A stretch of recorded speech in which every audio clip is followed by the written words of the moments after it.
All right, guys, welcome back to the Dream 80 series. In the first episode, we talked about identifying a specific niche area of a property and knowing that property. So I have some notes in front of me here today that I think are very important after you've identified the area that you want to purchase the property in. So you've narrowed it down from the state to the county to the township to the sections and identified individual properties, and they may or may not be on the market. So you have off-market opportunities, and land real estate agents sometimes might have an off-market or an on-market type listing. You can see them on many different marketing websites or their websites. There's also real estate agents that do specifically residential or commercial that sometimes get a land offering. And then there's other opportunities to buy land via sealed bid auction that an attorney might do, or purchasing direct through a for sale by owner that a landowner in that specific area might be interested in selling on their own to you. So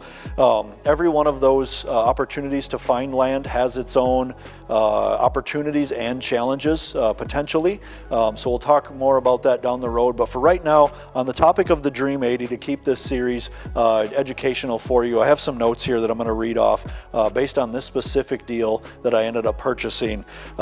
This farm was an off-market listing that a land agent, which was a competitor of High Point, had listed off-market.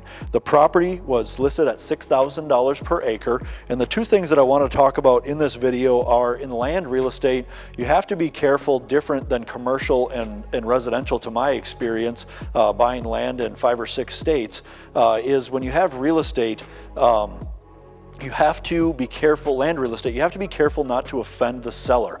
These are very emotional transactions where the seller of that land, sometimes when we sell a farm, has owned it for 150, 160 years, or generations back in time. So you have to be careful that if they have an asking price, that is their price. Not that you're not welcome to offer whatever you want. However, you have to think that through and think about the seller's situation and think about what that price is. For this specific deal, what's very important is you need to educate yourself in advance on the niche market that you're going to buy the real estate in, and know what the rental rates are, what the timber quality and value is in the area, what the price would be for a buildable site versus a tillable acre versus a timber acre, what's the quality of the tillable and timber acres, and how do I measure that? Is there access to the property that's great, and is there access to things in the immediate area like trout streams or other amenities in the area? And then what do the neighbors look like with this property as a building block in your portfolio? Are you going to purchase the neighbors in time and you think that they are going to be willing to sell, or are you going to buy this property to sell it to one of those neighbors? Or third one, are you going to sell it to people in the future that are going to be okay with the current neighbors of the property? You have to look at neighbors and say, is there dogs barking? Is there things that are a challenge to this property where you can see the entire thing from the neighbor's property?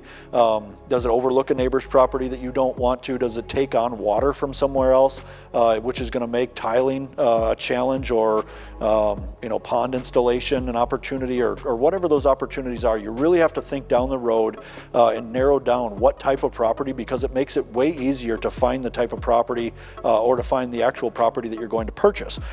So back to the Dream 80, we purchased the property for $5,800 an acre. It was listed off-market by a land specific real estate agent for $6,000 an acre, and the opportunity with that farm was in the timber, the potential for tillable acres, the potential for CRP acres, and the excellent deer hunting neighborhood. Now, knowing that area, because I had been studying it, I saw that a $6,000 an acre price was a great opportunity.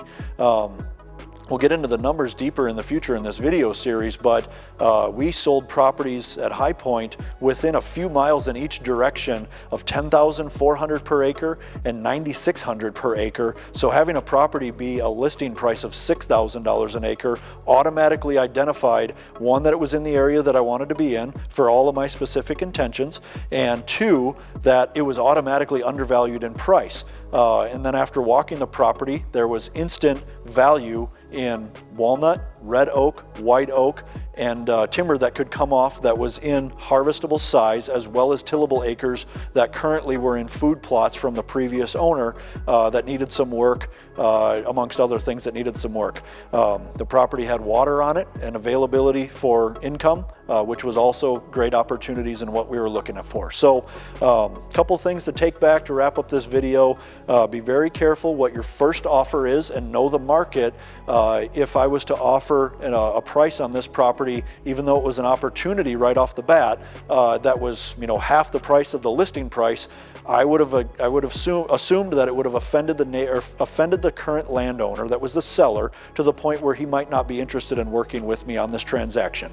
Knowing the market, knowing what you're looking for and where you're looking for it will automatically educate you along the way with other properties that come and go to know that this is a deal. And at the end of the day, if I pay full price or over full price, it still is going to work out for me and my intentions. That's what I can tell you about that topic on the Dream 80. If you're enjoying this series, please like, comment, and continue to subscribe to this channel, and we'll be sure to keep bringing you along the way.